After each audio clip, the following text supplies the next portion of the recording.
හරි. ලියන මාතෘකාව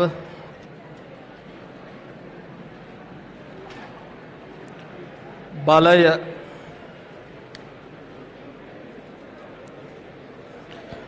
මාතෘකාව ලියන්න.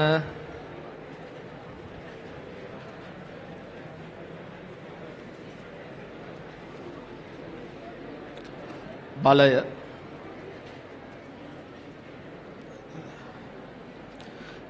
දැන් සමහර පන්තිවල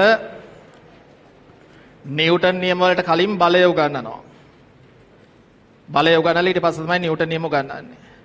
ඒතර මගේ පන්ති යන පිළිවෙල මේක. මම නිව්ටන් නියම උගන්වලා ඉවර වෙලයි බලයට එන්නේ. හරි. ඉතින් වැඩ කරපුවා මම දැක්කනේ මේ බලය කොටස කළා නැහැ කියලා අපිට නිව්ටන් නියම කරගෙන යන්න කිසි බාධාවක් උන්නේ නැහැ නේ. මම මෙහෙම කරන්න තව හේතුවක් තියෙනවා. බලය කොටස හරියට කරලා හරි මට්ටමින් ගණන් හදනවා නම් බොළඳ අර සරල සිල්ලර මට්ටමේ ගණන් නැතුව හරියට ගණන් හදනවා නම් බලය කොටස නිව්ටන් නියම වගේ දෙගුණයක් අමාරුයි. ඔන්න ඒකත් කියලාම පටන් ගත්තා. බලය කොටස නිව්ටන් නියම වගේ දෙගුණයක් අමාරුයි. නිව්ටන් නියම ෂේප් කරගත්තත් මෙයාව ෂේප් කරගන්න අමාරුයි. හරි. එන ආයි අභියෝගයක්. ආයි අභියෝගයක්. බලය සහ ඝර්ෂණය කියන කොටස් දෙකම මේ ටියුට් එකේ තියෙනවා. අගලමයි. බලය සහ ඝර්ෂණය කියන කොටස් දෙකම මේ ටියුට් එකේ තියෙනවා. හැබැයි හරියට පන්ති කට් කරගන්න නැතුව පන්ති වලට සහභාගී වෙලා උවමනාවෙන් අර මම කියන විදිහට මම නිතරම කියනවා විකල්ප විරහිතව වැඩ කරන්න කියලා. ආයි මේක පස්සේ අල්ල ගන්න පුළුවන්, අහවල් තැනින් අල්ල ගන්න පුළුවන්, අහවල් වීඩියෝස් බලලා අල්ල ගන්න පුළුවන්. හොර ටෙලිග්‍රෑම් ගෲප් එකට මෙසේජ් එකක් දාලා ඕකේ වීඩියෝස් ටික ගෙන්නගෙන අල්ල ගන්න පුළුවන්. ඒ විකල්ප ඔලුවේ තියාගෙන කරන්න ගියොත් මේක අල්ල ගන්න බෑ. ලැබෙන එකම සහ අවසාන අවස්ථාව කියලා හිතාගෙන කළොත් කරත හැකියි. දැන් මෙතන ඉඳලා සම්පූර්ණ නිශ්ශබ්දතාවයේ තියෙන්න ඕනි. අලුත්ම සහ අමාරු කොටසක් අපි පටන් ගන්න. එකපාරටම අමාරු ගණන් සෙට් වෙන්නේ නැහැ. හරි. හැබැයි ටිකක් වැඩ කරගෙන යනකොට අපිට සෑහෙන අමාරු ගණන් එනවා. බලය කොටස. තමයි බලය කියන්නේ ඔයගොල්ලෝ දන්නවා දෛශිකයක්.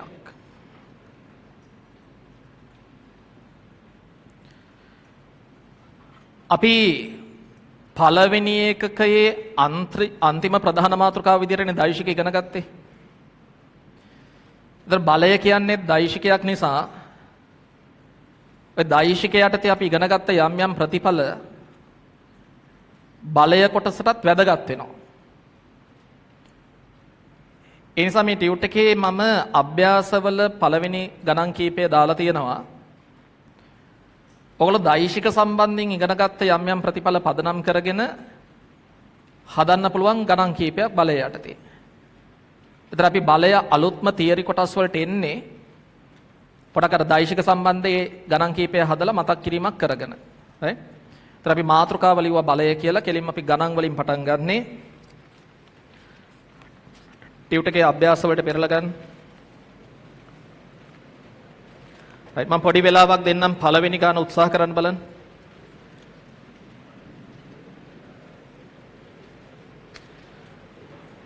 පළවෙනි ගාන උත්සාහ කරන්න බලන්න.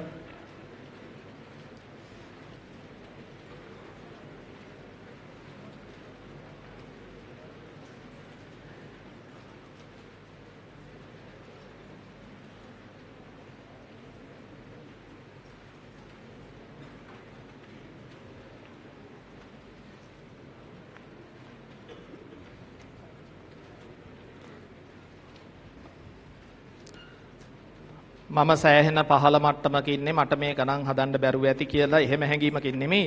ගාන බැරි වුණාට කමක් නැහැ. පොඩක් ගාන කියවලා පොඩක් බලන්න මොකද කරන්න ඕන කියලා රූපයක් අඳින්න අවශ්‍යද පොඩක් බලන්නකො නේ. එකපාරට බැරි වුණාට කමක් නැහැ.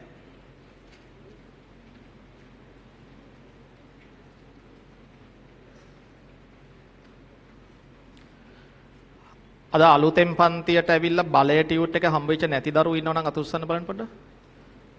අලුතෙන් පන්තියට ඇවිල්ලා බලය ටියුට් එක හම්බෙච්ච නැති ළමයි ඉන්නවද? මෙතන ටියුට් එකක් දෙන්න කියලා.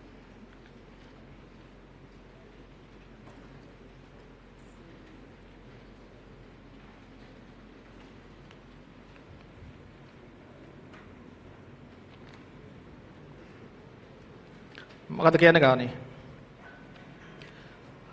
ලක්ෂයකදී ක්‍රියා කරන x හා 2x බල දෙකක සංප්‍රයුක්තයේ x බලයට ලම්බක 5/3ක බලයක් නම් බල දෙක අතර කෝණයද x යගේද සොයන්න. මේවල දැන් කරවරි මෙහෙම රූපයක් ඇඳගත්තා කියන්නකෝ. x සහ 2x කියලා බල දෙකක්. right? ලක්ෂයකදී ක්‍රියා කරන. ගාන කියනවා මේ සංප්‍රයුක්තය x බලයට ලම්බකයි කියලා. සංප්‍රයුක්තය x බලයට ලම්බකයිලෝ. ලම්බක මේ 5/3ක බලයක්. ළමයි මේ රූපේ වැරදීනේ. මොකද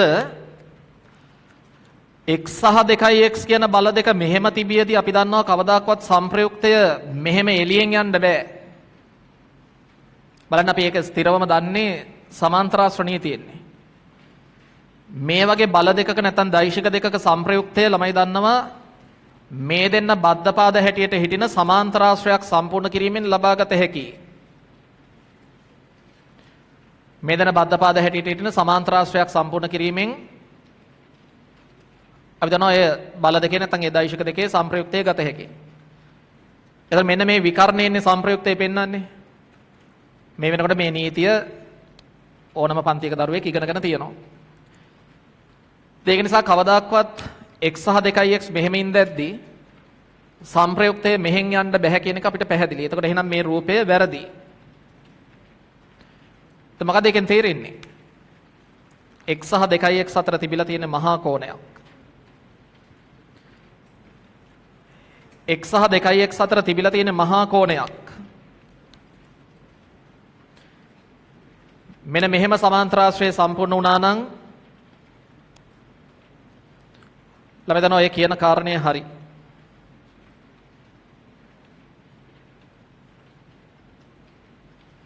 මෙන්න x මෙන්න 2x මෙන්න සංප්‍රයුක්තය.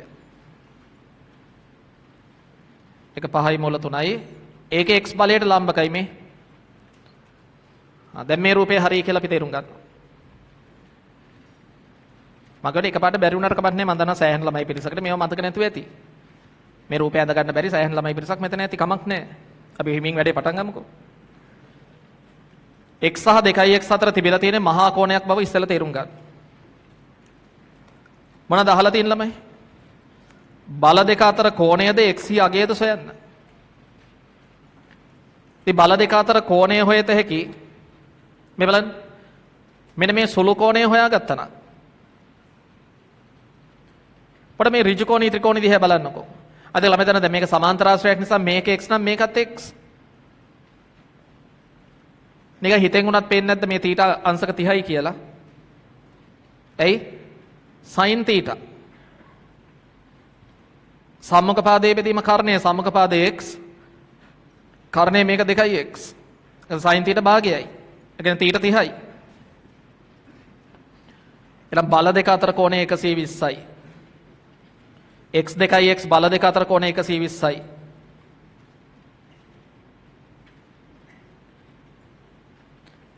බල දෙක අතර කෝණය 120යි. තව x වලාගේ අහලා තිබුණා. ඒක නම් ආකාර කීපයකින් ගත හැකි. එකක් ඕනනම් මේකට පයිද කර සම්බන්ධතාවත හැකි. එවිට මේකේ මෙහාට තියෙන සංරචකයනේ මේ තියෙන්නේ 2x cos 30 කියන්නේ 5/3. එහෙම ගන්නත් පුළුවන්. දැන් මේ තීට කෝණය අපි අංශක 30යි කියලා හොයාගත්තනේ. ඒතර 2x cos 30 මේකේ මෙහාට තියෙන සංරචකය. 2x cos 30 තමයි 5/3 කියන්නේ. එයා තමයි මේකට පයිද කර සම්බන්ධ දාන්න. මේ පාදයේ 2x මේකේ x මේක 5/3යි. ඒතර 2x ගේ වර්ගයේ කර්ණේ වර්ගයේ ඒ කියන්නේ 4x වර්ගේ ළමයි 2x වර්ග කළාම 4x වර්ගනේ. සමානයි x වර්ගේ ධන 5යි මුල 3යි වර්ගේ. 5 වර්ගේ 25යි මුල 3යි වර්ගේ 3යි. 25ව 3ක් 75යි. ඒව ලියන්න එකපාර. මේක මේ පැත්තට ගත්තත් 3යි x වර්ගේ 75යි. එහෙනම් x වර්ගේ කියන්නේ 25යි නේ. x කියන්නේ 5යි. බල දෙක අතර කෝණය සහ x වලගේ අහලා තිබුණේ. බල දෙක අතර කෝණය අංශක 120යි x වලගේ 5යි. දෙවෙනි ගාන උත්සාහ කරන්න බලන්න. උත්සාහ කරන්න බැරි වුණාට බය වෙන්න එපා. උත්සාහ කරන්න.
හරියට ඔය කියන ටික තේරුම් අරගෙන රූපයක් ඇන්දොත් නිකම්ම උත්තරේ කියත හැකි. සමීකරණ ලියන්න දෙයක් නැහැ. ප්‍රතිවර්ත්‍ය කරනවා කියන්නේ ප්‍රතිවිරුද්ධ කරනවා කියන අදහසමනේ. කලිනුත් කතා කරලා තියෙනවා. ප්‍රතිවර්ත්‍ය කරනවා කියලාමයි ප්‍රතිවිරුද්ධ කරනවා කියන අදහස.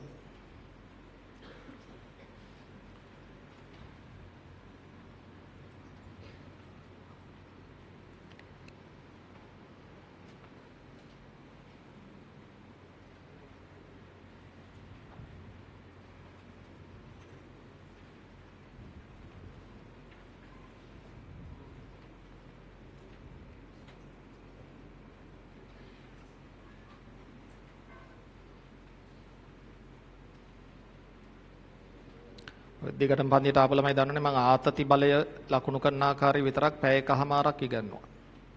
පැය එකමාරකට ආසන්න කාලයක්. ගොඩාක් තැන්වල නිකන් ඊතලයේ ගහලා TT කියලා දාන එක අපි පැය එකමාරකට ආසන්න කාලයක් ඉගෙන ගත්තා.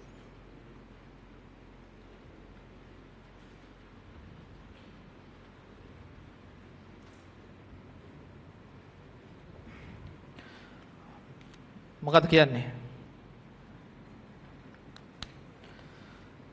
ඒකක p සහ 8ක විශාලත්වය ඇති බල දෙකක සංප්‍රයුක්තය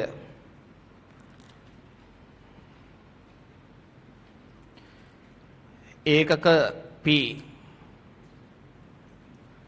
සහ 8ක විශාලත්වය ඇති බල දෙකක සංප්‍රයුක්තය මට මේ විකරණයෙන් ගත හැකියි. දැන් මේ සමාන්තරාශ්‍ර නීතිය දන්නේ නැති කෙනෙක් මෙතන ඉන්න විදිහක් නැහැනේ.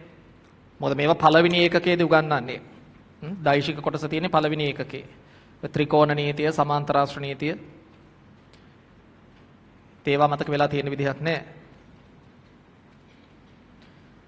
බල දෙක මේ වගේ සමාන්තරාශ්‍රයක බද්ධපාද යුගලයකින් පෙන්නුවොත් අපි දන්නා ඒ බද්ධපාද හරහා යන විකර්ණයෙන් තමයි ළමයි සංප්‍රයුක්තය පෙන්වන්නේ. එතන මේ p සහ 8 කියන ඒ බල දෙකේ සංප්‍රයුක්තය තමයි මේ. මොකද ගානේ කියලා තියෙන්නේ? ඒකක p හා 8ක විශාලත්වය ඇති බල දෙකක සංප්‍රයුක්තය. ඒ කියන්නේ මෙයා p හි දිශාව ප්‍රතිවර්ත කළ විට ඇතිවන සංප්‍රයුක්තය සමග p ගේ දිශාව ප්‍රතිවර්ත කළා මේ p ගේ දිශාව ප්‍රතිවර්ත කළා ප්‍රතිවිරුද්ධ කළා. ළමෙන් දිශාව ප්‍රතිවිරුද්ධ කළා කියලා සයිස් එක වෙනස් වෙන්නේ නැහනේ. දිශාව ප්‍රතිවිරුද්ධ කළා කියලා මෙයාගේ සයිස් එක වෙනස් වෙන්නේ නැහැ. එතකොට මෙන්න P ගේ දිශාව ප්‍රතිවිරුද්ධ කළා. දැන් P ගේ දිශාව ප්‍රතිවිරුද්ධ කළාම දැන් කවුද ඉන්නේ? මෙයයි ඉන්නේ. කලින් කවුද හිටියේ? P සහ මෙයා. මේ දෙන්නගේ සංප්‍රයුක්තය කො? මේ. දැන් අලුත් දෙන්න කවුද? මෙයයි. මේ දෙන්නගේ සංප්‍රයුක්තය කො? ඒක මේ විකරණයෙන්නේ පෙන්වන්නේ ත්‍රිකෝණ නීතියට අනුව. එකතු කළ යුතු දෛශික දෙක ත්‍රිකෝණයක අනුපිළිවෙලින්ගත් පාද දෙකකින් නිරූපණය කළ විට තුන්වන පාදය මගින් ඒවායේ සංප්‍රයුක්තය නිරූපණය වේ. එකතු කළ යුතු දෛශික දෙක ත්‍රිකෝණයක අනුපිළිවෙලින්ගත් පාද දෙකකින් නිරූපණය කළ විට තුන්වන පාදය මගින් ඒවායේ සංප්‍රයුක්තය නිරූපණය වේ. P ගේ දිශාව ප්‍රතිවර්ත කළාම ලැබෙන සංප්‍රයුක්තය කියන්නේ මේක. P සහ 8 කියන දෙන්නගේ සංප්‍රයුක්තය කියන්නේ මේක. P ගේ දිශාව ප්‍රතිවර්ත කළාම ලැබෙන සංප්‍රයුක්තය කියන්නේ එතකොට මේකේ සංප්‍රයුක්තය කියන්නේ ළමයි මේක. මොකද ගන්න කියන්නේ? මේ දෙක එකිනෙකට ලම්බ කයිලෝ. මේ දෙක එකිනෙකට ලම්බ කයිලෝ. ඉතින් ගාන හතර ඉවරනේ. විකර්ණ ලම්බ ලෙස කැපෙන්නේ රූප දෙකක විතරයි. විකර්ණ ලම්බ ලෙස කැපෙන්නේ රූප දෙකක විතරයි. මොනවාද රූප දෙක? එක්ක සමචතුරාශ්‍රය, එක්ක රොම්බසය. ඉතින් මේ දෙකේම පාද හතරේ දිගවල් මොකද වෙන්නේ? එහෙනම් P ගේ අගය 8ට මොකද වෙන්නේ? සමානයි. P සමානයි 8යි. right. තුන්වෙනි ගාන උත්සාහයක් ගන්න බලන්න. මේ ටික බැරි වෙයි, මේ ටික හිර වෙයි. ඒකට කලබල වෙන්න ඕනේ නැහැ කවුරුත්. තුන්වෙනි ගාන උත්සාහයක් ගන්න.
OAB ත්‍රිකෝණයක OA හා OB පාදවලින් විශාලත්වයෙන් හා දිශාවෙන් දැක්වෙන බල දෙකක් O ලක්ෂයකදී ක්‍රියා කරයි.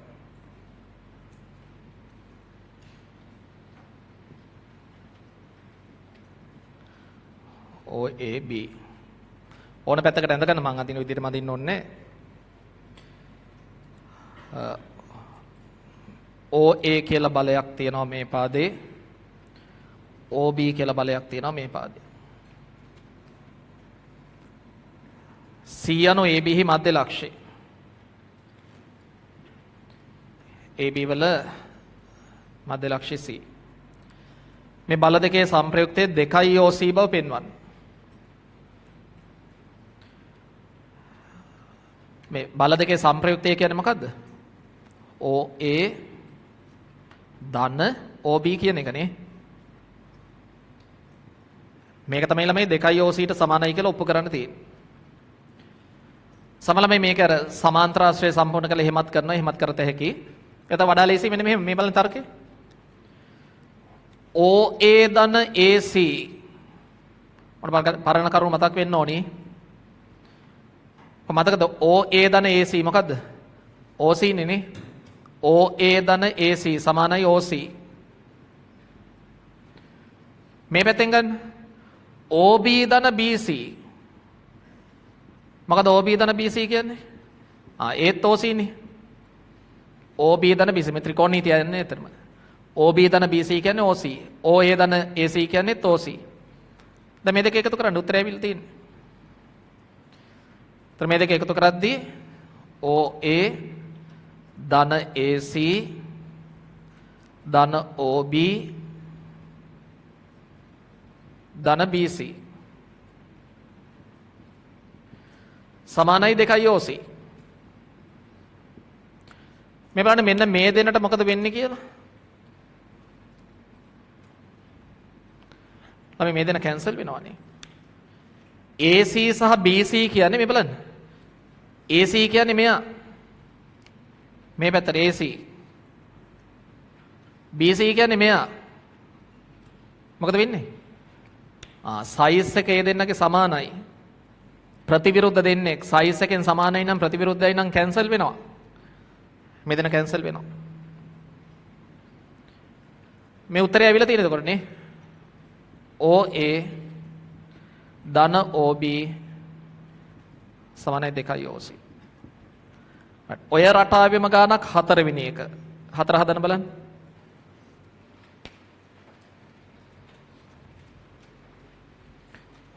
ඔය රටාවෙම ගානක් 4.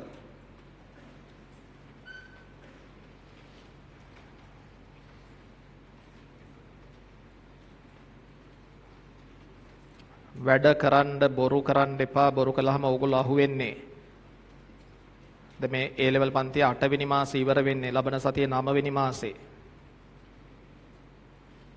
සමලමයි මොනවාද කරලා තියෙන කිසිම වැඩක් කරලා නැහැ. තනියෙන් ගානක් හදාගන්න බෑ. දැන්මත් ඔය බොරු කරන එක නතර කරලා වැඩ කරන්න පටන් ගන්න.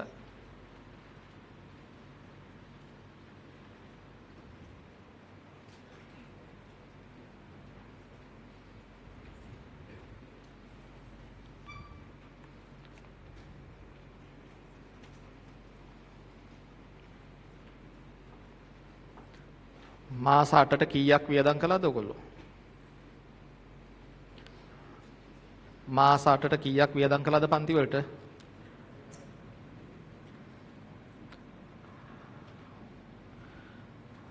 විසිහතරදාහයි 500 වටක් එතකොට 2000යි 26000යි ඈ 500 වටක් ඔව් 4000යි තවත් වැඩි 28යි 28000යි ෆිසික්ස් හරියට කරගත්තේ නැති එකෙක් මං හිතන්නේ අනිත් විෂයනුත් හරියට කරන්න ඇති කියලා. මේක 3ෙන් වැඩි කරන්නකෝ.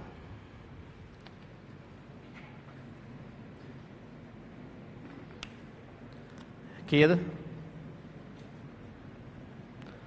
24යි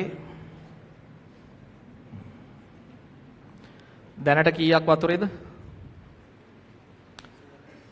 මේ පන්ති ගාස්තු විතරයි. ඔයගොල්ලෝ සමහර ළමයි පන්ති දෙකකට යනවා. ඔය ලියපු පොත් පෑන් ඒවා ටික. යන්නේ නැක මං කාපු බීපුවා. ගමන් වියදම්. කොහේවා? මොනවද මේවට උනේ? දෙලොවටම නෑ.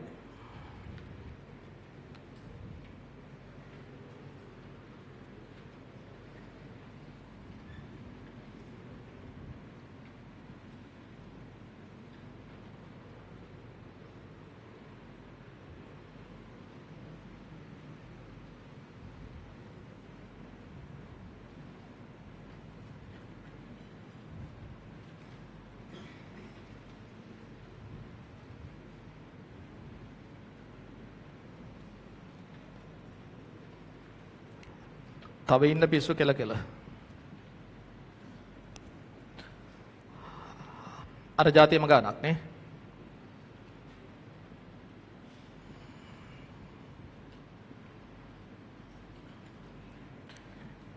OAB ත්‍රිකෝණයක OA හා OB දිශාව ඔස්සේ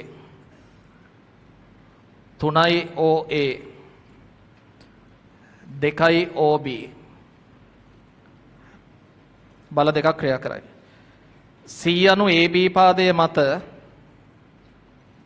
C කියන්නේ AB පාදයේ මත 3යි CA සමානයි 2යි CB වන පරිදි පිහිටි ලක්ෂයක්ලු. එතන මේ බල දෙකේ සංප්‍රයුක්තය 5යි OC කියලා පෙන්වන්න තියෙන්නේ. ඉතින් අර තර්කෙමයි ළමයි. 3යි OA මෙතන දාගන්න 3යි AC කියලා කෑල්ලක්. 3යි OA ධන 3යි AC අපි දන්නවා 3යි OC ට සමානයි. 3යි OA ධන 3යි AC සමානයි 3යි OC. ඊළඟ මේ පැත්තෙන් එන්න. 2යි OB 2යි OB ධන 2යි BC කැල්ලක් දාගන්න.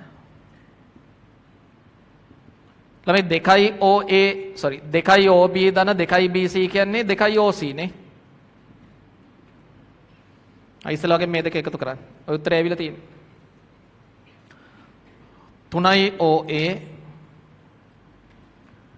ධන 3යි AC ධන 2යි OB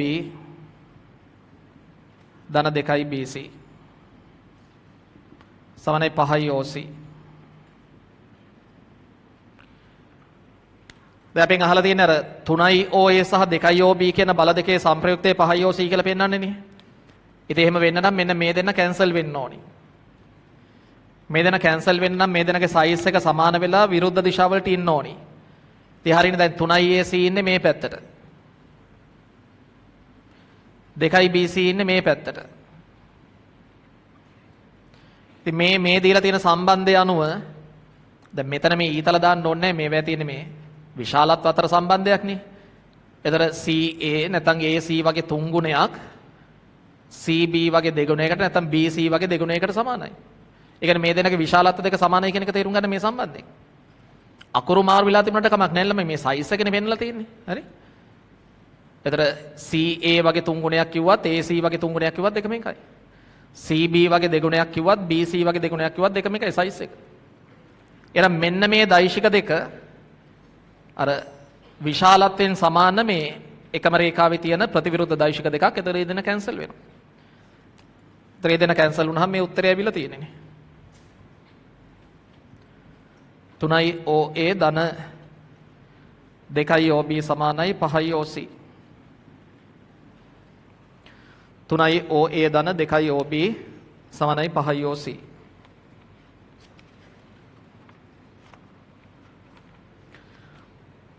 right ලියන මාතෘකාව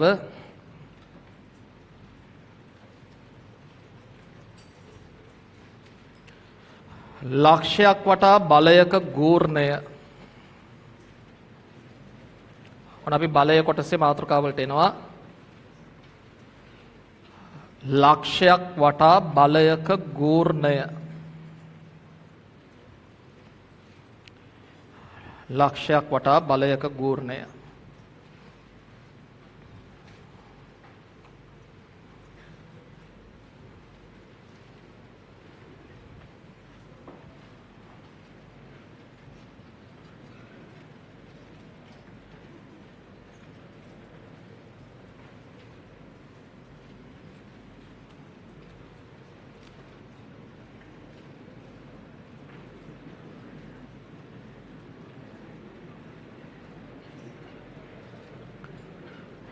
right ගූර්ණයටම ළමයි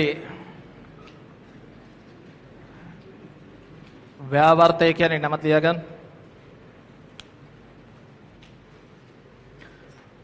දැන් මේක ඔයගොල්ලෝ අහලා තියෙන දෙයක් නේ සාමාන්‍ය පෙළදී. බලගන්න. හිතන්න මේ වගේ වස්තුවක් තියෙනවා ලී කෑල්ලක් කියලා හිතන්න. මෙතනින් ඇණයක් ගහලා මෙතන වටක් කැරකෙන්න පුළුවන් විදිහට හයි කළා. ඒ කවුරු හරි මෙහෙම F කියලා බලයක් දානවා මේ ලී කෑල්ල මත.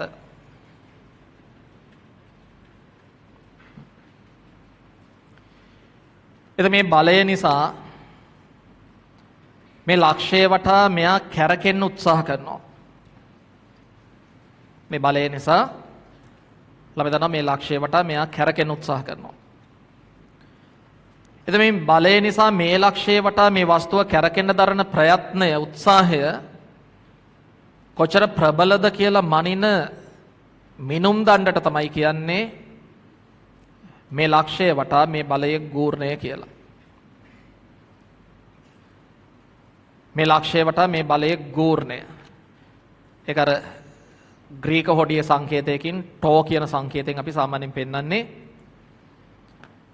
ඒතර මේ ලක්ෂය වටා මේ බලයේ ගූර්ණය ඔයගොල්ලෝ හැමෝම දන්නවා අර්ථ දක්වලා තියෙන්නේ බලයේ විශාලත්වය වැඩි කරන්න ඕනි ගූර්ණ ගන්න ලක්ෂයේ ඉඳලා බලයේ ක්‍රියා රේඛාවට තියෙන ලම්බ දුරෙන්.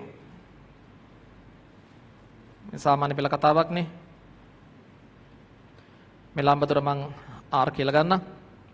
ත්‍රේෆ් වැඩි කිරීම R. ඉතින් මේක දන්නේ නැති දරුවෙක් නෑ හැමෝම මේක දන්නවා.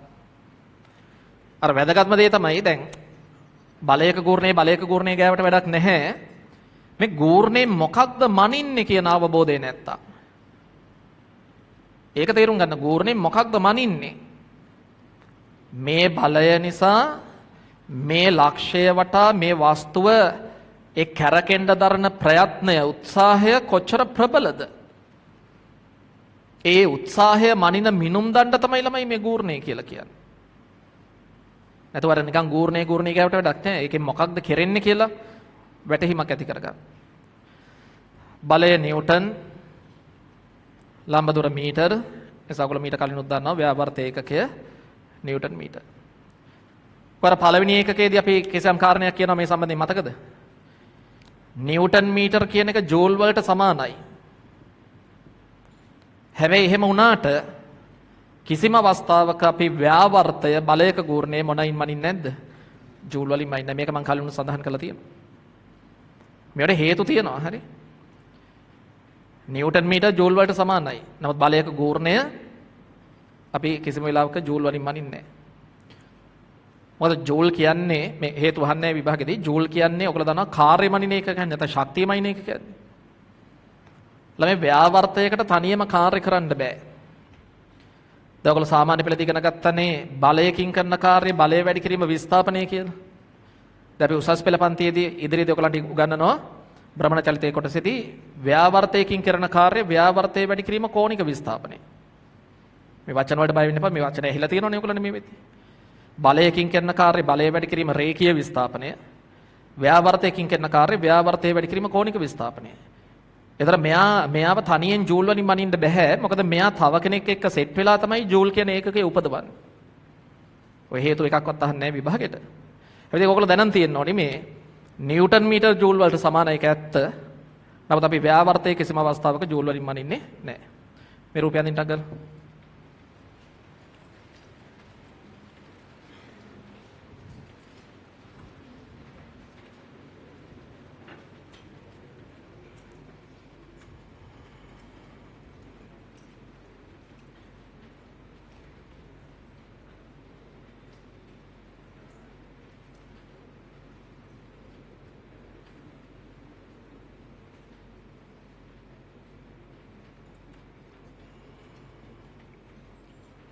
හරි ලියන්න මෙහෙම ඕවටා භ්‍රමණය වීමට නිදහස ඇති සටහන් ලියන වැඩ ටට්ටක් ගාලා කරමු ළමයි ඕවටා භ්‍රමණය වීමට නිදහස ඇති වස්තුවක් මත ඕවටා භ්‍රමණය වීමට නිදහස ඇති වස්තුවක් මත F බලයක් යෙදූ අවස්ථාවක් රූපයේ දැක්වේ. F බලයක් යෙදූ අවස්ථාවක් රූපයේ දැක්වේ. මෙම බලය නිසා මෙම බලය නිසා ඕ වටා වස්තුව භ්‍රමණය වීමට පෙළඹේ. මෙම බලය නිසා ඕ වටා වස්තුව භ්‍රමණය වීමට පෙළඹේ. මෙම පෙළඹුම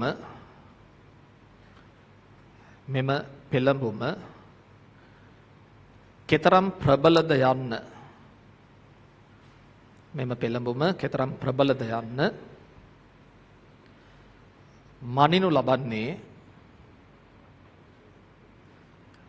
මනිනු ලබන්නේ ඕ වටා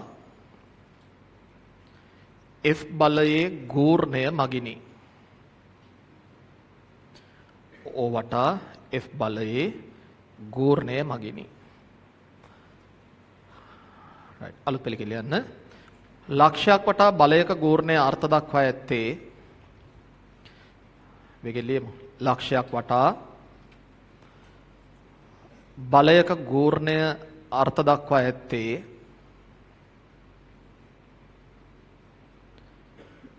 එම බලයේ විශාලත්වයේත්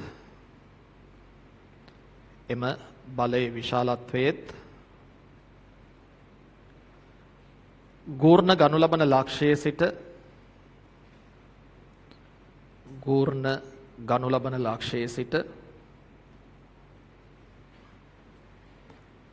බලයේ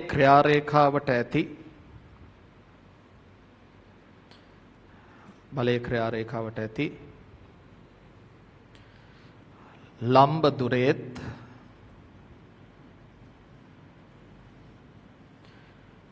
ගුණිතය ලෙසය.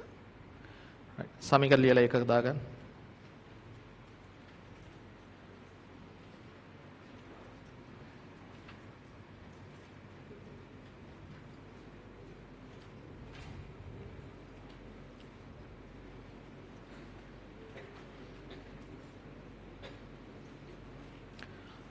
right එතන ලියන්න තරුවක් දාලා ටටකල හදමු නෝට් එක. තරුවක් දාලා ලියන්න. අර මම ලියලා තියෙන යටින් නිව්ටන් මීටර සමානයි ජූල් උවද. නිව්ටන් මීටර සමානයි ජූල් උවද ව්‍යාවර්තය. ඒ කියන්නේ බලයක ගූර්ණය ව්‍යාවර්තය ජූල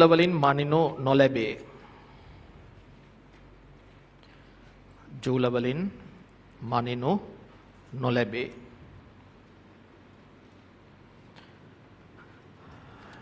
right ලියන මාතෘකාව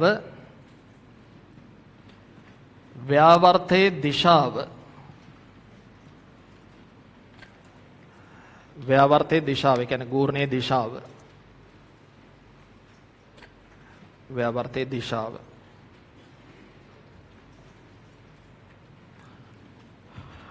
right ළමයි මේ බලයක ගූර්ණය කියන්නේ දෛශිකයක්. අහගන්න. මොකද්ද මෙයාගේ දිශාව? දැන් සමහර ළමයි හිතනවා ගූර්ණයේ දිශාව කියන්නේ මේ වාමාවර්ත හෝ දක්ෂිනාවර්ත කියන එක කියලා. තේරුම් වාමාවර්ත දක්ෂිනාවර්ත කියන්නේ විද්‍යාත්මක දිශාවක් නෙවෙයි. ඔය වාමාවර්ත දක්ෂිනාවර්ත කියන්නේ ළමයි ගූර්ණය නිසා වස්තුව කැරකෙන්න පෙළඹෙන දිශාව. දැන් මේ රූප සටහනේ හැටියට නම් ඔයගලට පේනවා මේ බලය නිසා මේ ලක්ෂ්‍යය වටා මේ වස්තුව කැරකෙන්න බලන්නේ මේ පැත්තට. එතන අපිට කියත හැකි මේ බලයේ ගූර්ණය නිසා මේ වස්තුව වාමාවර්තව කැරකෙන්න පෙළඹෙනවා කියලා. और दक्षिणावर्त वामावर्त කියන එක දන්නවනේ. ඔරලෝසුවේ කටු කැටගෙන පැත්ත දක්ෂිනාවර්ත, ඊට විරුද්ධ පැත්ත වාමාවර්ත. ඒතර ගූර්ණයේ දිශාව කියන්නේ වාමාවර්ත දක්ෂිනාවර්ත නෙමෙයි. සමහරට අපි ලේසියට එහෙම කියන අවස්ථා තියෙනවා. නමුත් ගූර්ණයේ දිශාව කියන්නේ වාමාවර්ත හෝ දක්ෂිනාවර්ත නෙමෙයි. මේ ගූර්ණය කියන දෛශිකයේ දිශාව හැටියට යෝග්‍ය මොකක්ද කියන එක විද්‍යාඥයෝ තීරණය කරලා තියෙනවා. සහ ඒ දිශාව හොයාගන්න සාමාන්‍ය මිනිසුන්ට ඒ දිශාව හොයාගන්න පහසු ක්‍රමයක් ඒගොල්ලෝ හදලා දීලා තියෙනවා. ඒකට අපි කියනවා සුරත් නියමය කියලා.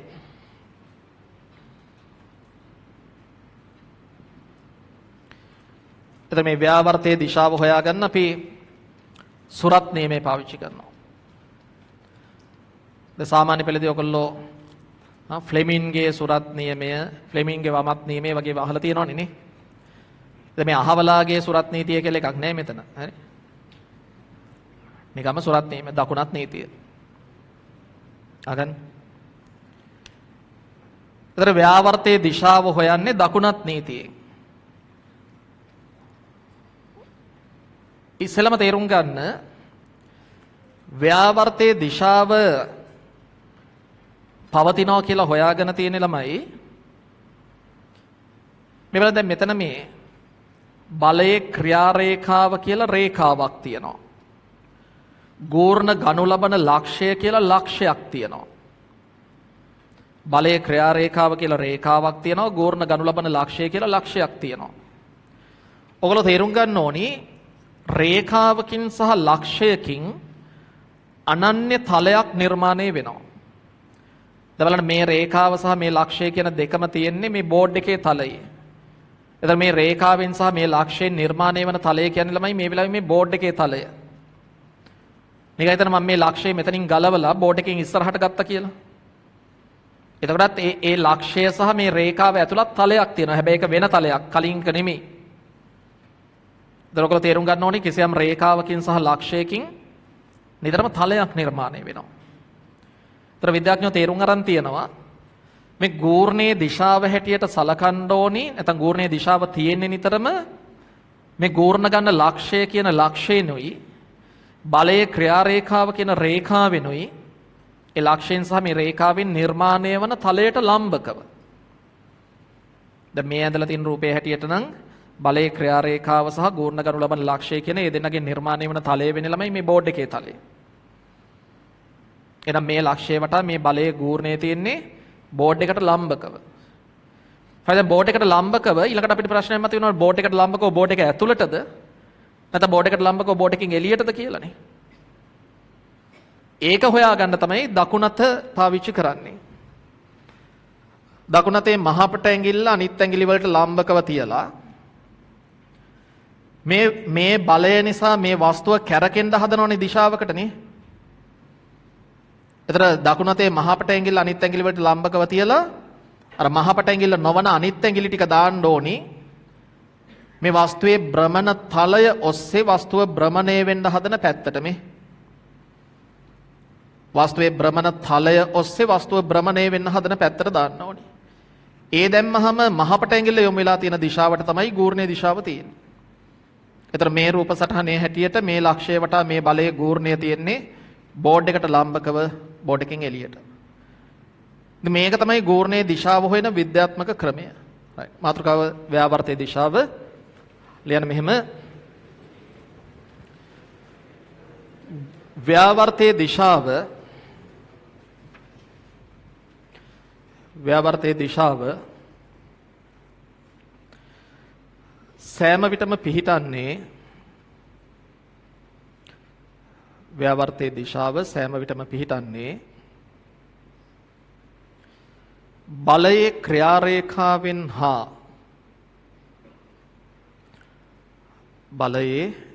ක්‍රියාරේඛාවෙන් හා ගූර්ණ ගනු ලබන ලක්ෂයෙන් බලයේ ක්‍රියාරේඛාවෙන් හා ගූර්ණ ගනු ලබන ලක්ෂයෙන් නිර්මාණය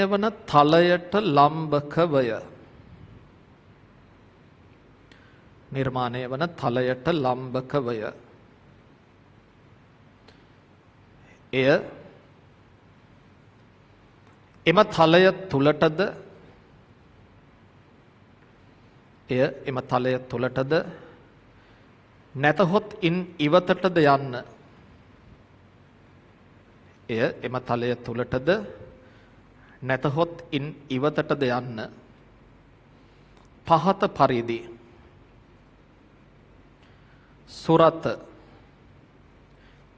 පරිදි සුරත දකුණත භාවිතයෙන්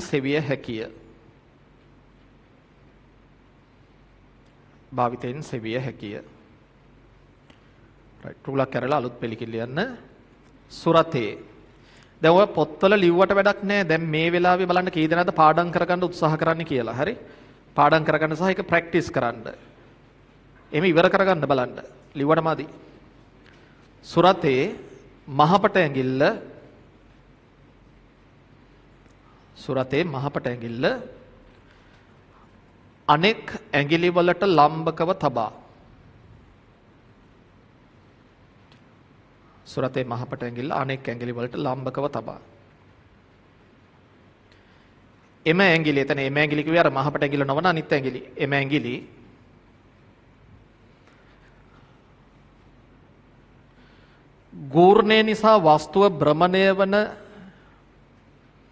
ගූර්ණය නිසා වස්තුව භ්‍රමණය වීමට පෙළඹෙන. එහෙම ලියන්නකෝ. ගූර්ණය නිසා වස්තුව භ්‍රමණය වීමට පෙළඹෙන. දිශාවට යොමු කළ විට ගූර්ණය නිසා වස්තුව භ්‍රමණය වීමට පෙළඹෙන දිශාවට යොමු කළ විට මහපට ඇඟිල්ල යොමු වී ඇති දිශාවෙන් මහපට ඇඟිල්ල යොමු වී ඇති දිශාවෙන් ගූර්ණයේ දිශාව නැත්නම් ව්‍යාවර්තයේ දිශාව ලැබේ. ගූර්ණයේ දිශාව නැත්නම් ව්‍යාවර්තයේ දිශාව ලැබේ.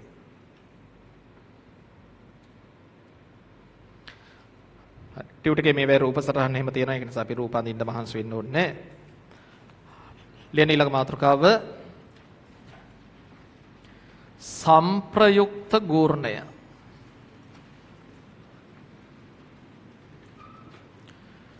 සංප්‍රයුක්ත ගූර්ණය.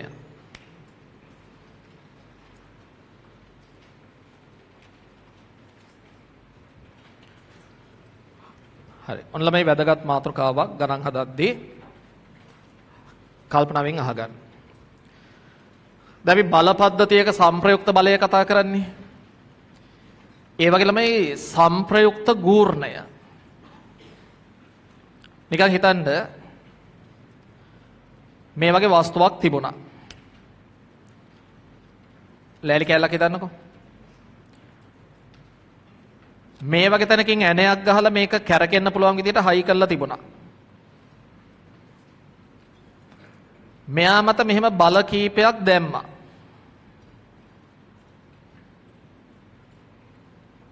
මේක හිතන්න. F1 F2 F3 කියලා මේ වස්තුව මත බල කීපයක් දැම්මා. හැබැයි ළමයින්ට පේනවා ඇති මම මේ ඇදලා තියෙන රූප සටහනේ හැටියට මේ ඔක්කොම බල එකම තලයක තියෙන්නේ. අපි කියන ඒකතල බල සෙට් එකක්. දක්ෂලා මේක අහන්න පුළුවන් මේ කල්පනා කරලා මේක හැමතිස්සෙම බල එකම තලයක තියෙන්න ඕනිද? පොඩකලක ත්‍රිමාන පද්ධතියක් හිතන්න. ලෑලි කෑල්ලක් නැතුව නිකන් ලී කුට්ටියක් වගේ එකක් හිතන්න. ඒක කිසියම් තැනකින් කැරකෙන්න පුළුවන් විදිහට හයි කරලා තියෙනවා කියලා හිතන්න. දැන් මේ ලී කුට්ටිය ත්‍රිමාන ලී කුට්ටිය මත එක එක පැති වලින් බල දාන්න පුළුවන් නේද කියලා හිතන්න. ඒසලමයි තේරුම් ගන්න මේ වගේ වස්තුවක් මත යෙදෙන බල පද්ධතියක් හැමතිස්සෙම එකම තලයක තියෙන්න ඕනේ නැහැ. හැබැයි අපි උසස් පෙළදී මේ කතාව සීමා කරනවා ඒකතල බල පද්ධතියකට. ඒතර සැබෑ ලෝකේ තියෙන දේවල් මීට වඩා ගොඩාක් සංකීර්ණ දේවල් තියෙන්න පුළුවන් කියලා තේරුම් ගන්න. මොකද අපි උසස් පෙළදී ඔක්කොම ඉගෙන ගන්න නෑනේ. අපි මේ කතාව මේ සංප්‍රයුක්ත ගූර්ණය පිළිබඳ කතාව ඒකතල බල පද්ධතියකට කෙටි කළා තමයි මේ ඉගෙන ගන්නෙ. ඒතර ප්‍රායෝගිකව ළමයි මේ හැම බලයක්ම එකම තලයකම තියෙන්න ඕනේ නෑ. ත්‍රිමාන තත්ත්වෙ හිතන්න. හැබැයි අපි උසස් පෙළදී ඒකතල බල පද්ධතියකට කතාව සීමා කරනවා. දැන් මේ බල සෙට් එක නිසා ඔයාලා දන්නවා මේ ලක්ෂය වටා මේ වස්තුව කැරකෙන්න කිසියම් උත්සාහයක් ගන්නවා. අනේ උත්සාහය කොච්චර ප්‍රබලද කියලා මනින මිනුම් දණ්ඩට තමයි කියන්නේ සංප්‍රයුක්ත ගූර්ණය. මේ ඒකතල බල පද්ධතිය නිසා මේ ඕ කියන ලක්ෂය වටා මේ වස්තුව භ්‍රමණය වෙන්න දරන ප්‍රයත්නය උත්සාහය කොච්චර ප්‍රබලද කියලා මනින මිනුම් දණ්ඩට කියනවා ඕවටා මේ බල පද්ධතියේ මොකක් කියලාද සම්ප්‍රයුක්ත ගූර්ණය කියලා. ඉතින් මේ සම්ප්‍රයුක්ත ගූර්ණය කියන එකේ අදහස තේරුම් ගන්න. ඊළඟට කොහොමද සම්ප්‍රයුක්ත ගූර්ණය ලබා ගන්නෙ? ඕවටා සම්ප්‍රයුක්ත ගූර්ණය ලබා ගන්න හදන්නේ. ඉතින් ඕවටා සම්ප්‍රයුක්ත ගූර්ණය ලබා ගන්න නම් මොකද කරන්න ඕනි? මේ එක එක බලයෙන් ඕලක්ෂය වටා ඇති කරන ගූර්ණ වෙන වෙනම හොයලා ගූර්ණය කියන්නේ දෛශිකයන්නේ. ඒ දෛශික සෙට් එකේ සම්ප්‍රයුක්තය හොයන්න ඕනි. අමාරු අදහස් නෙමෙයි මේවා. ඕවටා සම්ප්‍රයුක්ත ගූර්ණය සම්ප්‍රයුක්ත ව්‍යාවර්තය හොයන්න ඕන නම් මොකද කළ යුත්තේ? එක එක බලයෙන් වෙන වෙනම ඕලක්ෂය වටා ඇති කරන ගූර්ණ හොයලා ඒවැ දෛශික එකතුව ගන්න ඕනේ. දැන් මේ F1 කියන බලයෙන් ඇති කරන ගූර්ණය ඕවටා. F1 කියන බලයෙන් ඇති කරන ගූර්ණය. ඒක ලබා ගන්න F1 කියන බලය වැඩි කරන්න ඕනේ ඕවල ඉඳලා මේ F1 ගේ ක්‍රියා රේඛාවට තියෙන ලම්බ දුරෙන්. මම R1 කියලා ගන්න. F2 බලයේ ගූර්ණය ගන්න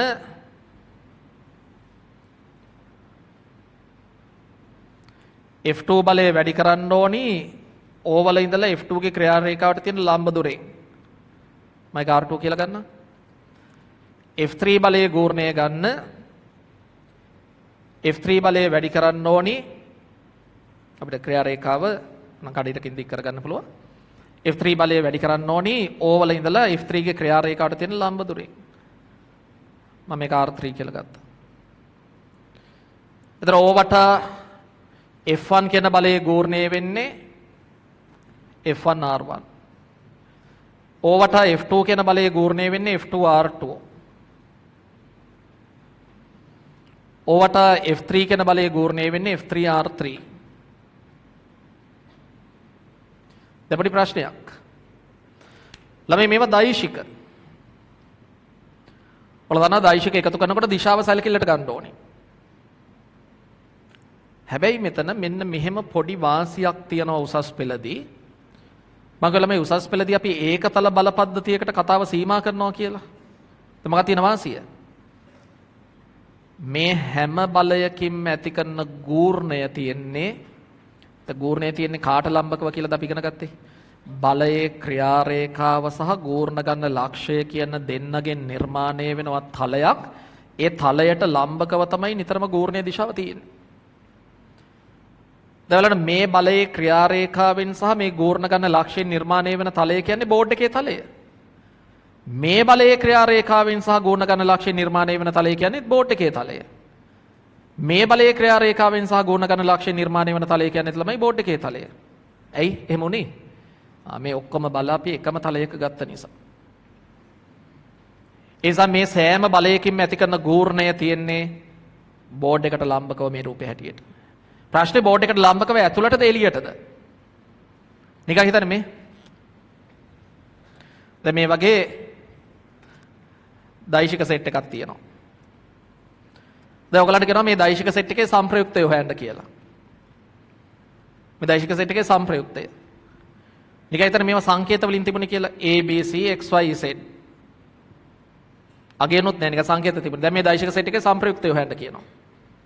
මොකද කරන්නේ? මෙහාට සම්ප්‍රයුක්තය තියනවා කියලා හිතුවොත් මේ තුන් දෙනා ධන වෙනවා මේ තුන් දෙනා ඍණ වෙනවා. මෙහාට සම්ප්‍රයුක්තය තියනවා කියලා හිතුවොත් මේ තුන් දෙනා ධන වෙනවා මේ තුන් දෙනා ඍණ වෙනවා. හැබැයි අපිට ඕනම පැත්තකට සම්ප්‍රයුක්තය තියනවා කියලා හිතන්න නිදහස තියෙනවානේ. අපි අගයන් දන්නේ නැහනේ. මෙහාට සම්ප්‍රයුක්තය තියනවා කියලා හිතුවොත් මේගොල්ලෝ ධන මේගොල්ලෝ ඍණ. මෙහාට සම්ප්‍රයුක්තය තියනවා කියලා හිතුවොත් මේගොල්ලෝ ධන මේගොල්ලෝ ඍණ. අර එකම රේඛාව නැත්නම් එහෙම මෙහෙම සමාන්තරනේ සමාන්තරව තියෙන දෛශික තිබුණාම එක පැත්තකට තියෙන දෛශික ධන කියලා ගත්ත ගමන් අනිත් ඒවා ඍණ වෙනවා. එක පැත්තකට තියෙන දෛශික ධන කියලා ගත්ත ගමන් අනිත් ඒවා ඍණ වෙනවා. දැන් මට තේරුණා මේ බලයෙන් ඇති කරන ගූර්ණයේ දිශාව තියෙන්නේත් බෝඩ් එකට ලම්බකව. මේ බලයෙන් ඇති කරන ගූර්ණයේ දිශාව තියෙන්නේත් බෝඩ් එකට ලම්බකව. මේ බලයෙන් ඇති කරන ගූර්ණයේ දිශාව තියෙන්නේත් බෝඩ් එකට ලම්බකව. ප්‍රමාණ සුරත් නීතිය දානවා. දැන් මේවා මේ ලියන්න කිව්වහම පිටපත් කළ වැඩක් නැහැ. මේ නීති දාලා බලන්න ඕනේ ඔයගොල්ලෝ. මේ බලයෙන් මෙතන වටා මේක කරකවන්න හදන්නේ මෙහෙම මේ. දැන් මම දන්නවා මේ බලයේ මේ ලක්ෂ්‍යය වටා ගූර්ණයේ තියෙන බෝඩ් එක ඇතුළට. මෙයාගෙන් කරකවන්න හදන්නේ මේ අතට එළියට. මෙයාගෙන් කරකවන්න හදන්නේ මේ අතට ඇතුළට. මේ දෙන්නගෙන්ම ඇති කරන ගූර්ණ දෛශික තියෙන ඇතුළට. මෙයාගෙන් ඇති කරන ගූර්ණ දෛශිකයේ තියෙන එළියට. ඒ සේරම තියෙන බෝඩ් එකට ලම්බකව මේ දෙන්නගේ ඇතුළට මෙයාගේ එළියට. ඒතර ඒවා සමාන්තර දෛශික බව තේරුම් ගන්න. ළමයි මම ඇතුළට තියෙන දෛශික ධන කියලා ගත්තොත් මේ දෙන්නගේ ගූර්ණ ධන වෙලා මේක ඍණ වෙනවා. මේක තිබුණේ එළියට. එළියට තියෙන දෛශික ධන කියලා ගත්තොත් මේක ධන වෙලා මේ දෙන්නගේ ගූර්ණ ඍණ වෙනවා. ඒ ඕනම විදිහකට සම්ප්‍රයුක්තය ගන්න අපිට නිදහස තියෙනවා. හැබැයි අපි සම්ප්‍රයුක්තය ගන්න යොදා ගන්න සම්මුතිය සඳහන් කළ යුතුයි. මොකද මම මේ සඳහන් කළේ? ඔයගොල්ලෝ දන්නවා කතිරයකින් සහ තිතකින් පෙන්වන විදිහ. අද සාමාන්‍ය පෙළ ඉගෙන ගත්තා. තලයකට ලම්බකව තලය ඇතුළට තියෙන දෙයක් තමයි කතිරයකින් පෙන්වන්නේ. තලයකට ලම්බකව ඒ තලයෙන් එළියට තියෙන දෙයක් තමයි තිතකින් පෙන්වන්නේ. එහෙනම් මම මේ යම්කිසි විද්‍යාත්මක තර්කයක් කියලා තියෙන්නේ. මොකද්ද මේ තර්කය? බෝඩ් එකට ලම්බකව බෝඩ් එක ඇතුළට තියෙන දෛශික මම ධන කියලා සැලකුවා කියන එකයි මේ පෙන්නලා තියෙන්නේ. අපි මේ දෛශික විභේදනය කරනකොට මෙහෙම දාන්නේ x කියලානේ. මොකද මේ ඊතලයේ තේරුම? මේ පැත්තට තියෙන ඒවා අපි සැලකුවා ධන කියලා සැලකුවා. අනිත් පැත්තට තිබුණත් අපි ඍණ කියලා දාන්නේ. ඉතින් ඒකම තමයි මේ කරන්නේ හරි. මේ ඊතලයේ වෙනුවට අර ඇතුළට තියෙන එක. කතිරකින් පෙන්නන්නේ. මම ඇතුළට තියෙන දෛශික ධන කියලා සැලකුවා කියන එකයි මේ සංකේතයෙන් අදහස් කරන්නේ. ඒ ඇතුළට තියෙන දෛශික ධන කියලා සලකලා ඔන්න මම ඕලක්ෂය වටා සම්ප්‍රයුක්ත ගූර්ණය ගන්නවා. මොකද කරන්නේ? මේක එක්කෙනාගෙන් ඇති කරන ගූර්ණවල දෛශික එකතුව ගන්න ඕනේ. මෙයාගේ ගූර්ණයේ තිබුණ ඇතුළට ඒ නිසා මේක ධනයි. මෙයාගේ ගූර්ණයේ තිබුණ එළියට ඒක ඍණයි. මෙයාගේ ගූර්ණයේ තිබුණ ඇතුළට ඒක ධනයි. ඒතර ඇතුළට එළියට ඒවා මම හොයාගත්තේ සුරත් නීතිය දාලා. මෙන්න මේ ටික සුළු කළාම ළමයි මට සම්ප්‍රයුක්ත ගූර්ණය ගත හැකියි. මේ ටික සුළු කළාම මට සම්ප්‍රයුක්ත ගූර්ණය ගත හැකියි. දක්ෂලා මේ කල්පනා කරලා මේක අහන්න පුළුවන්. ඉතින් මේ එතකොට උත්තරේ වෙනස් වෙනවද අපි මේ ගන්න සම්මුතිය අනුව? නෑ උත්තරේ වෙනස් වෙන්නේ නෑ. නිකන් හිතන්න ගානකදී දැන් මේ ටික මම සුළු කළාම ආවේ ධන 50යි නිව්ටන් මීටර කියලා. ධන 50යි නිව්ටන් මීටර කියලා ආවේ කියලා හිතන්න මේ ටික සුළු කළාම. කවුරු හරි මේ පැත්තට තියෙන ඒවා ධනයි කියලා හිතාගෙන ඔය බල සෙට් එකේම ගූර්ණ ගත්තොත් මේක ඍණ වෙනවා. මේක ධන වෙනවා. මේක ඍණ වෙනවා. පොඩ්ඩක් හරි මොලේ කලඳක් හරි තියෙනවා නම් තේරෙනවා. මේ පැත්තට තියෙන ඒවා ධන කියලා සලකලා සුළු කළාම උත්තරේට ආවේ ධන 50 නම් කවුරු හරි මේ පැත්තට තියෙන ඒවා ධන කියලා සලකලා මේක සුළු කළොත් එහෙනම් උත්තරේට කීයද එනව ඇත්තේ? ඍණ 50නේ. දැන් මේ උත්තර දෙක වෙනස්ද? නෑ මේ උත්තර දෙකම එකයි. ඇතුළට ධන 50යි කිව්වත් එළියට ඍණ 50යි කිව්වත් අදහස් දෙකම එකයි.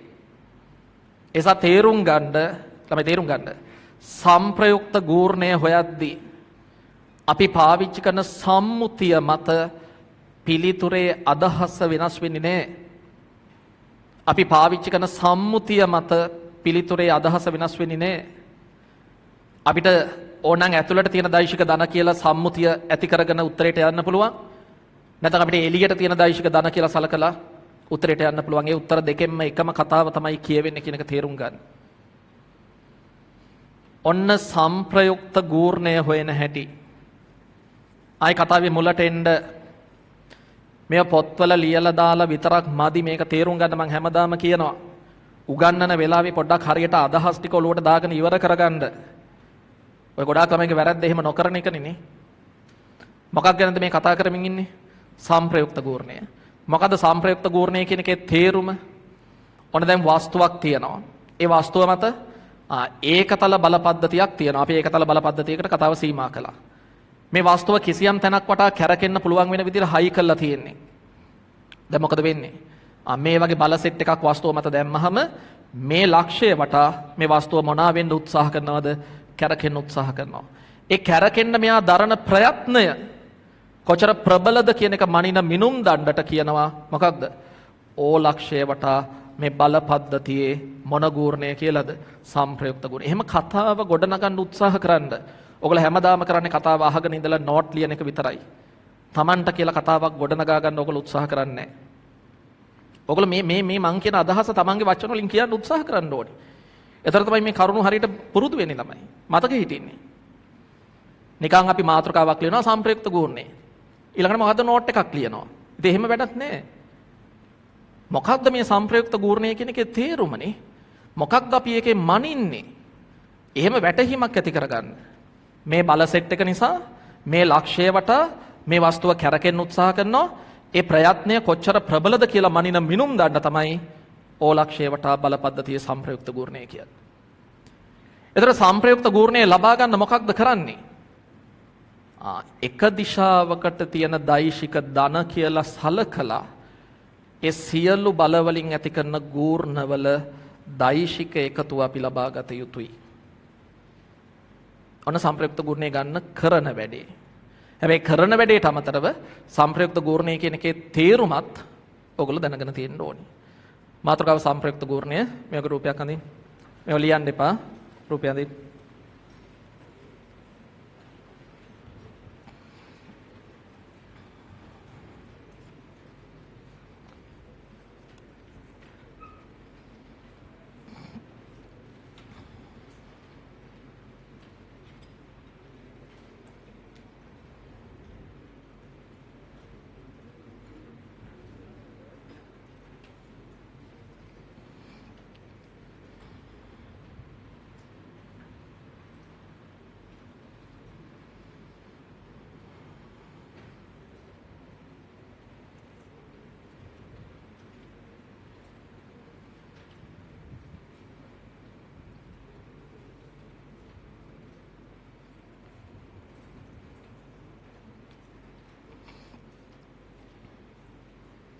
හරිද ළමයි?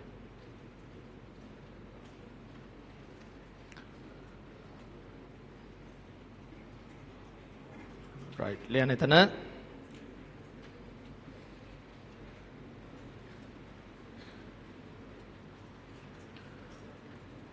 ඕවටා භ්‍රමණය වීමට නිදහස ඇති. තේරුම් අරන් ලියන්න. ඕවටා භ්‍රමණය වීමට නිදහස ඇති. වස්තුවක් මත ඕවටා භ්‍රමණය වීමට නිදහස ඇති වස්තුවක් මත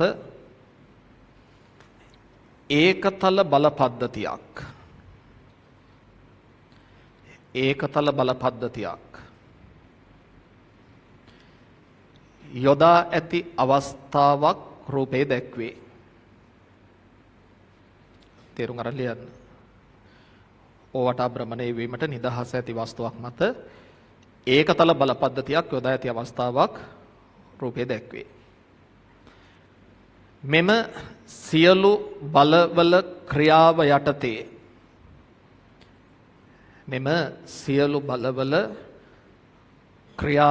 යටතේ ඕවටා භ්‍රමණය වීමට මෙම සියලු බලවල ක්‍රියාව යටතේ ඕවටා භ්‍රමණය වීමට වස්තුව දරන ප්‍රයත්නය කෙතරම් ප්‍රබලද යන්න මනිනු ලබන්නේ ඕවටා සංප්‍රයුක්ත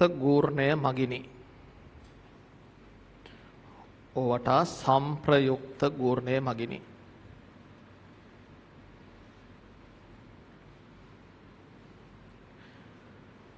අලුත් පෙළ කියලා යන්න. සංප්‍රයුක්ත ගූර්ණය ලබා ගන්නේ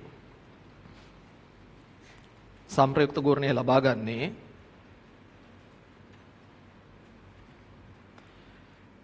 එක් දිශාවකට ඇති දෛශික ධන ලෙස සලකා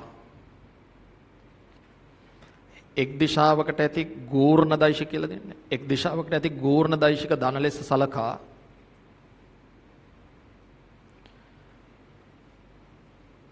සියලු ගූර්ණවල තේරුම් ගන්න ලියන්න සියලු ගූර්ණවල දෛශික එකතුව ලබා ගැනීමෙනි. සියලු ගූර්ණවල දෛශික එකතුව ලබා ගැනීමෙනි.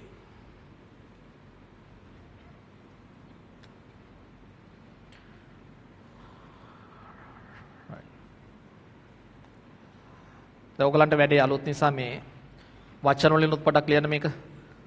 තලයට ලම්බකව තලය තුලට ඇති දෛශික ධන ලෙස සලකා.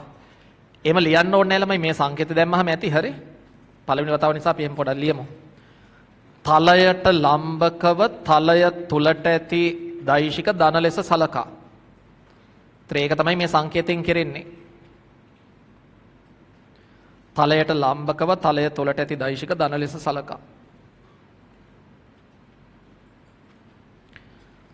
හරි. එතකොට මේ සංකේතෙත් දාලා සංප්‍රයුක්ත ගූර්ණය ගන්න හැටි පෙන්නන්න. දැන් බලන්න ඕගොල්ලෝ මේක පිටපත් කරනවා. ඔය වැරද්ද කරන්නේ දැන් ඕගොල්ලෝ ඇඳගත් රූපයක් තියෙනවනේ. එක එක්කෙනාගේ ගූර්ණේ වෙන වෙනම හිතන්න ඊළඟට සුරත් නීතිය දාලා බලන්න දිශාව කොහෙටද කියලා.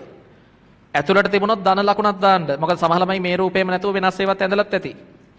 તો වෙනස් රූප ඇඳලා මේක ලියාගෙන හරියන්නේ නැහැ නේ. පොඩක් ඔයගොල්ලෝ හිතලා කරන්න මේක පිටපත් කරන්න එපා හිතලා කරන්න. සුරත් නීතිය දදා බලන්න කොහෙටද ගූර්ණ දෛශික සෙට් වෙන්නේ කියලා. ඒ නීතියට පුරුදු වෙන්න. දැන් ලියා ගන්නවා පස්සේ සෙට් වෙනවා එහෙම හරියන්නේ නැහැ. මේ වෙලාවේ එක කරලා ඉවර කරගන්න.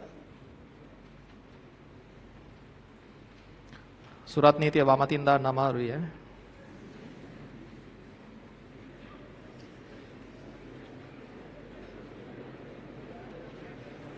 මම කලබලයට එහෙම වෙනවා විශේෂක වමත හුරු ළමයින්ට එහෙම වෙනවා. මටත් වෙලා තියෙනවා ඒකයි මන් දන්නේ. වරදින්න පුළුවන් නේ මිනිස්සු.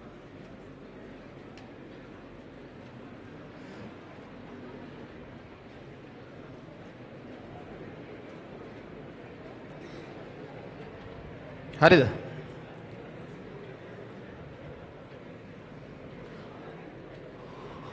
right පොඩ කහ ගන්න ළමයි.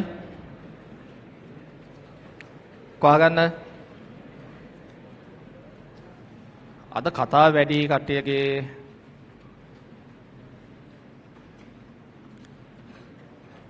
දැන් ඇත්ත කාරණේ මේකනේ. අහගන්න. ළමයි මේවා දෛශික. දර එක දිශාවකට තියෙන දෛශික ධන කියලා සලකලා ඒක තමයි ඇත්ත කාරණේ. හැබැයි ඔන්න බලන්න මේ දෛශික පදනම් කරගෙන ගන්න ප්‍රතිඵලයම අපිට මෙහෙමත් ගත හැකි. අහගෙන ඉන්න. මේ ළමයි තව දැන් මේ සම්මුතියක් නේ පෙන්නලා තියෙන්නේ. තලයට ලම්බකව තලය තුලට තියෙන දෛශික ධන ලෙස සැලකුවා කියන මගේ සම්මුතිය මේ සංකේතාත්මකව පෙන්නලා තියෙන්නේ. මේ සම්මුතියක්. මොකද මේ සම්මුතියෙන් මම අදහස් කරන්නේ දක්ෂිනාවර්ත දිශාවට වස්තුව භ්‍රමණය කිරීමට පොළඹවන ගූර්ණ ධන ලෙස සැලකුවා කියන එකයි. මොකද ඇත්තටම දෛශික ගැන සලකලා ගන්න මේ ප්‍රතිඵලයම වඩා පහසුවෙන් මේ විදිහටත් ගත හැකි. අපි කරන්නේ දක්ෂිනාවර්ත පැත්තට හරි වාමාවර්ත පැත්තට හරි වස්තුව කරකවන්න පොළඹවන ඒවා ධන කියලා ගන්නවා. දක්ෂිනාවර්ත පැත්තටම ගන්න ඕනේ නැහැ. ඔයගලන්ට ඕන වාමාවර්ත පැත්තට ගත හැකි. හරි. අහගන්න. දක්ෂිනාවර්ත දිශාවට වස්තුව භ්‍රමණය කිරීමට පොළඹවන ගූර්ණ මේ බලන්න මම කියන්නේ මෙහෙම දක්ෂිනාවර්ත ගූර්ණ ධන ලෙස සලකා. මම කියන්නේ මොකද්ද මම මේ පාවිච්චි කරන වචන බලන්න. දක්ෂිනාවර්ත දිශාවට වස්තුව භ්‍රමණය කිරීමට පොළඹවන ගූර්ණ ධන ලෙස සලකා. දව ගොඩක් අය ලේසියට කියන්නේ දක්ෂිනාවර්ත ගූර්ණ ධන ලෙස සලකා. ළමයට අක් ගාලා හිතා ගන්නවා ගූර්ණ දිශාව තමයි දක්ෂිනාවර්තයි කියලා කිව්වේ. ඒකෙන් තමයි ඔය ළමයින්ට මේ ගූර්ණීය දිශාව කිව්වහම අමුත්තක් තේරෙන්නේ නැහැ. ළමයි හිතනවා දක්ෂිනාවර්ත වාමාවර්තන කියලා. ගූර්ණීය දිශාව දක්ෂිනාවර්ත වාමාවර්ත නෙමේක සුරත් නීතියෙන් ගන්නෙ. මොකද දක්ෂිනාවර්ත වාමාවර්ත වෙන්නේ? ගූර්ණය නිසා වස්තුව කැරකෙන්න හදන දිශාව. ඒතර මොකක්ද මේ සම්මුතිය හරියට විස්තර කරන්න ඕනි විදිහ? දක්ෂිනාවර්ත ගූර්ණ ධන ලෙස සලකනවා කියන එක නෙමෙයි එකෙන් කියවෙන්නේ. දක්ෂිනාවර්ත දිශාවට වස්තුව භ්‍රමණය කිරීමට පොළඹවන ගූර්ණ ධන ලෙස සලකනවා කියන එක. එහෙම සලකලා ඔන්න බලන්න සම්ප්‍රයුක්ත ගූර්ණේ මම ගන්නවා. දැන් මෙයාගේ ගූර්ණේ F1R1. ළමයිට වෙනවා මෙතන වටා මෙයාගෙන් ලෑලි කැල්ලක් හිතන්න මෙතන ඇණයක් ගහලා මෙහෙම බලයක් දැම්මොත් මේක මේ අතරනේ කැරකෙන්නේ. එහෙනම් මේ සම්මුතියට අනුව මේක ධනයිනේ. F2R2 මෙතනින් ඇණයක් ගහලා මෙතන මෙහෙම බලයක් දැම්මොත් මේක කැරකෙන්නේ මේ අතට. එතන මේ සම්මුතියට අනුව ඍණයි. F3R3 මෙතනින් ඇණයක් ගහලා මෙහෙම බලයක් දැම්මොත් මේක කැරකෙන්න හදන්නේ මේ පැත්තට. එතකොට ධනයි. ළමයිට පේනවද? දෛශික ගැන හිතලා සුරත් නීතිය දාලා ගන්න ප්‍රතිඵලයම වඩා සරලව මෙහෙමත් ගත හැකි. මම දැන් කිසියම් ළමයෙකුට මෙහෙම කල්පනාවට එනවද කියලා. ඉතින් මේ ටිකම මෙතෙන්ට ආවේ මේ දක්ෂිනාවර්ත පැත්තට කරකවන්න හදන ඒවා ධන කියලා ගත්තහමනේ. ඉතින් වාමාවර්ත පැත්තට කරකවන්න හදන ඒවා මේ ධන කියලා ගත්තොත් ලකුණු ටික මාරු වෙනවනේ. මම කලින් කළා පෙන්නුවා. ඕගලන්ට ඕන පැත්තකට ගන්න මේකේ ලකුණු ටික මාරුඩාට සුළු කළාම මේ දෙකෙන්ම ලැබෙන එකම උත්තරේ. අදහස විතර මේ අපේ සම්මුතිය විතරයි වෙනස් ළමයි. නිකන් හිතන කවුරු හරි මේක සුළු කළාම අර මම ඉස්සෙල්ලා කියපු එක ධන 50 නම් එන්නේ. මේක සුළු කළාම කවුරු හරි ධන 50 නම් එන්නේ. ඒතර මේ පැත්තට තියෙන ඒවා මේ පැත්තට කරකවන්න හදන ඒවා ධන කියලා අරගෙන සුළු කළොත් එන්නේ ඍණ 50යි. ඉතින් උත්තර දෙකම එකනේ.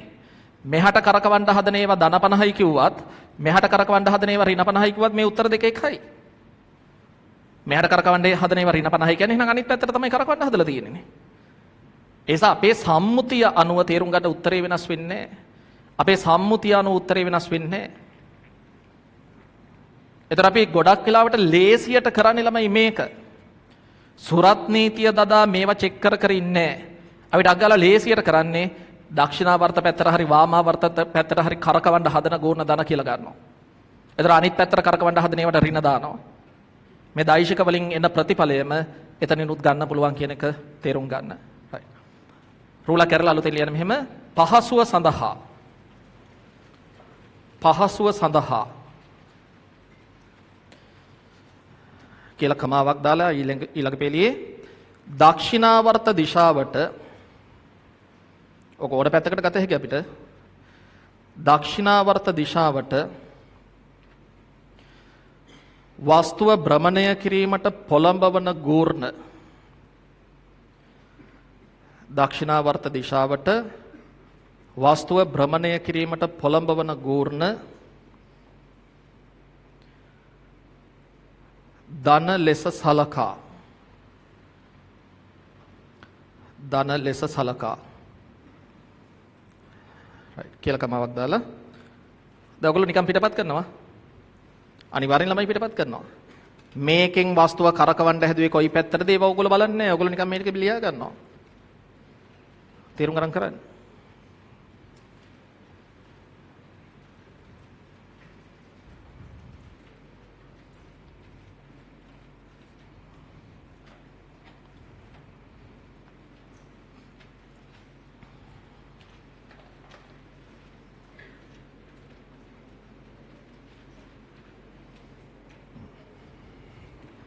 හරිනේ හරි නෑ ඊටර ටික අපි ඉන්ටර්වල් එකෙන් පස්සේ සාකච්ඡා කරමු